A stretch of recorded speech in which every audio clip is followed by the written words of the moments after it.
Hello दोस्तों, my YouTube channel study point TG में आप सभी का स्वागत है। आज हम इस वीडियो में फ्यूचर परफेक्ट कंटिन्यूअस टेंस के निगेटिव इंटीग्रेटिव सेंटेंस नकारात्मक प्रश्नवाचक वाक्य सीखेंगे। पहले हम फ्यूचर परफेक्ट कंटिन्यूअस टेंस के पहचान जान लें। इस टेंस में मुख्य क्रिया के साथ रहा होगा, रही होगी, रहे होंगे, रहा होगा का प्रयोग होता है, बिल्कुल वैसे ही जैसे कंटिन्यूअस टेंस में होता है। फर्क सिर्फ इतना है कि यहाँ पर समय के बारे में बताया गया है। निगेटिव इंटीग्रेटिव सेंटेंस नकारात्मक प्रश्नवाचक वाक्य, जिस वाक्य में प्रश्नवाचक चिन्ह आया लगा हो और प्रश्नवाचक शब्द आया हो और नहीं आया हो, वो निगेटिव इंटीग्रेटिव सेंटेंस नकारात्मक प्रश्नवाचक वाक्य कहलाता है। अब निगेटिव इंटीग्रेटिव सेंटेंस के रूल्स हम जान लें। नियम है 1 नंबर है, मुख्य क्रिया में आईएनजी जोड़ देते हैं, मेन वर्ब में आईएनजी जोड़ देते हैं। 2 नंबर है, सिंस का प्रयोग निश्चित समय के लिए किया जाता है। फॉर का प्रयोग अनिश्चित समय के लिए किया जाता है। यह ध्यान में रखना कि निश्चित समय के लिए सिंस का प्रयोग किया जाता है, अनिश्चित समय के लिए फॉर का प्रयोग किया जाता है। 4th नंबर है, सब्जेक्ट कर्ता के बाद तुरंत नॉट लगा देते हैं, सब्जेक्ट के बाद कर्ता के बाद नॉट लगा देते हैं। 5 नंबर है, यदि वाक्य की शुरुआत में क्या शब्द आए तो उसके लिए ये सूत्र है।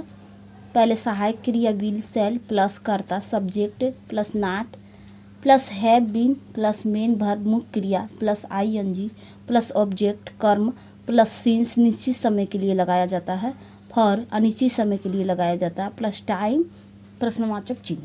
अब हम ये टेंस है, ये टेंस बनाएंगे। क्या राम 2 घंटे से खेल नहीं रहा होगा? अब कैसे पहचानेंगे कि ये फ्यूचर परफेक्ट कंटिन्यूअस टेंस है? तो यहाँ पर रहा होगा है तो फ्यूचर कंटिन्यूअस टेंस है। यहाँ पे समय दिया है 2 घंटे से तो फ्यूचर परफेक्ट कंटिन्यूअस टेंस। यहाँ पे नहीं आया तो निगेटिव सेंटेंस और यहाँ पे प्रश्नवाचक चिन्ह है तो निगेटिव इंटीग्रेटिव सेंटेंस। तो फ्यूचर परफेक्ट कंटिन्यूअस टेंस के निगेटिव इंटीग्रेटिव सेंटेंस। अब इसको हम टेंस बनाएंगे। पहले विल शैल, यदि वाक्य की शुरुआत में क्या है तो पहले ये टेंस ये सूत्र लगाएंगे। तो पहले सहायक क्रिया लिखेंगे तो यहाँ पर विल, उसके बाद राम कर्ता राम, इसके बाद राम के बाद नॉट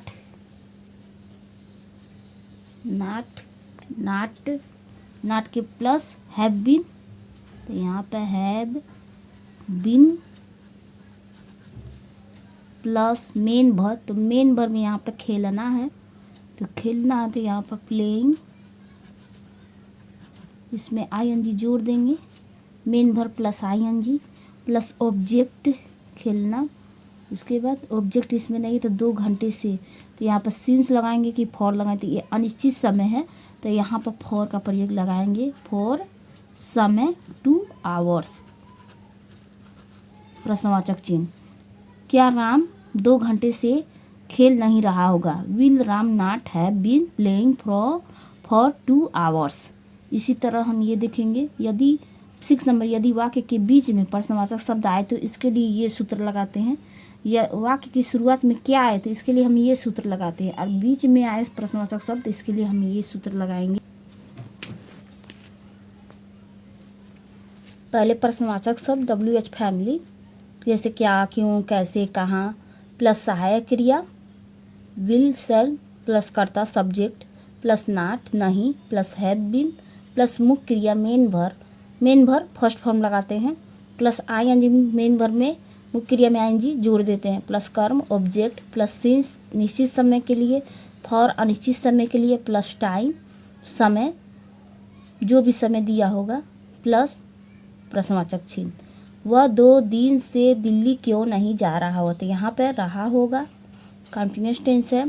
यहाँ पर समय दिया है 2 दिन से, पर फ्यूचर कंटिन्यूअस टेंस है, रहा होगा फ्यूचर कंटिन्यूअस टेंस। यहाँ पर समय दिया है 2 दिन से तो फ्यूचर परफेक्ट कंटिन्यूअस टेंस है। यहाँ पर नहीं आया निगेटिव, यहाँ पे प्रश्नवाचक चिन्ह आया है इंटीग्रेटिव, यहाँ पर बीच में प्रश्नवाचक शब्द आया है। तो पहले प्रश्नवाचक शब्द की अंग्रेजी लिखेंगे तो यहाँ पे क्यों है तो यहाँ पर क्यों की स्पेलिंग वाई। उसके बाद सहायक क्रिया, तो सहायक क्रिया यहाँ पे विल शब्द कर्ता ही, कर्ता के तुरंत बाद नॉट, उसके बाद हैव बीन,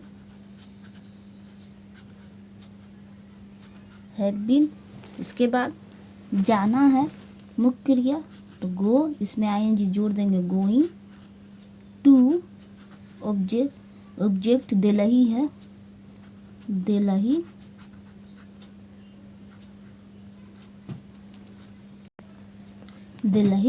उसके बाद 2 दिन से, तो यहाँ पे फॉर का प्रयोग लगाएंगे, निश्चित समय नहीं है, फॉर 2 डेज, प्रश्नवाचक चिन्ह। पहले यहाँ प्रश्नवाचक शब्द WH फैमिली, सहायक क्रिया विल, कर्ता ही plus not have been plus not have been. उसके बाद मुख्य क्रिया, तो मुख्य क्रिया जाना है गो में आईएनजी जोड़ देंगे प्लस कर्म तो दिल्ली टू देलही। उसके बाद समय, सिंस फॉर का प्रयोग लगाएं फॉर। उसके बाद समय तो 2 दिन से, उसके बाद प्रश्नवाचक चिन्ह, वह 2 दिन से दिल्ली क्यों नहीं जा रहा होगा, तो why will he not have been going to Delhi for 2 days. बीच में प्रश्नवाचक शब्द आएगा तो इसके लिए ये सूत्र लगाते हैं, और वाक्य की शुरुआत में क्या शब्द आए तो इसके लिए हम ये अलग सूत्र लगाते हैं। दोस्तों लाइक करें और ज़्यादा से ज़्यादा शेयर करें और सब्सक्राइब करें।